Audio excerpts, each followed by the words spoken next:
Question 6 from paper 1 of the AS 2017 Biology.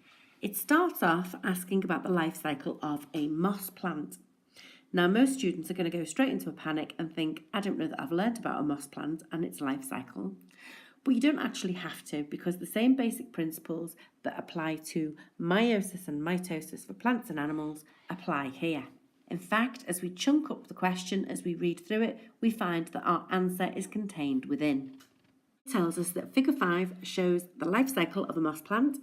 In this life cycle, only the stalk and the spore capsules are diploid, and they've put that in bold, so it must be important. All the cells in the other stages of the life cycle of the moss are haploid, and they've put that in bold, so it must be important. So if we label those important parts on the life cycle there, we can see that we quickly move from diploid to haploid, and that takes place at D. When we move from diploid to haploid, we're moving from double the number of chromosomes, if you like, to half the number of chromosomes. So that must be where meiosis takes place. So in realising that, I know I don't need to spend too much time analysing that life cycle or that diagram. I can move on to 6.2, which asks, explain how the chromosome number is halved during meiosis. Before we answer it, let's just recap a little bit about what we know about meiosis.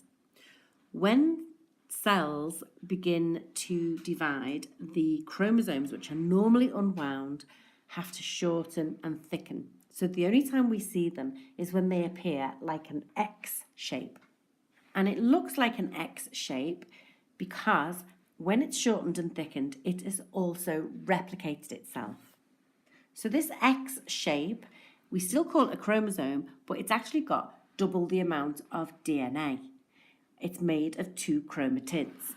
And each chromatid, if you unwound it, would be a chromosome.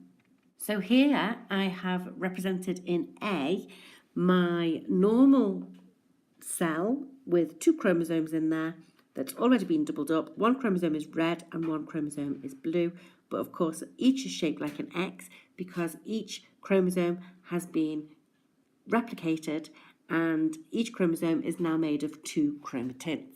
And division 1 is my reduction division because only 1 chromosome goes into one cell and only 1 chromosome goes into the other cell. Yes, each chromosome is made up from 2 chromatids, but they both contain the same information. In the second division, what happens is that single chromosome splits into the 2 chromatids. Each of those cells then, the chromatid is then the chromosome and unravels and is available for the cell to use. So it's during the first division that the chromosome number is halved during meiosis. So to answer the question, we're going to say that homologous chromosomes pair together at the equator of the cell, and that would give us 1 mark. And then we're going to say that 1 chromosome from each pair goes into each daughter cell, and that would give us the 2nd mark. So just to recap, it's that first division where the reduction takes place in chromosome number.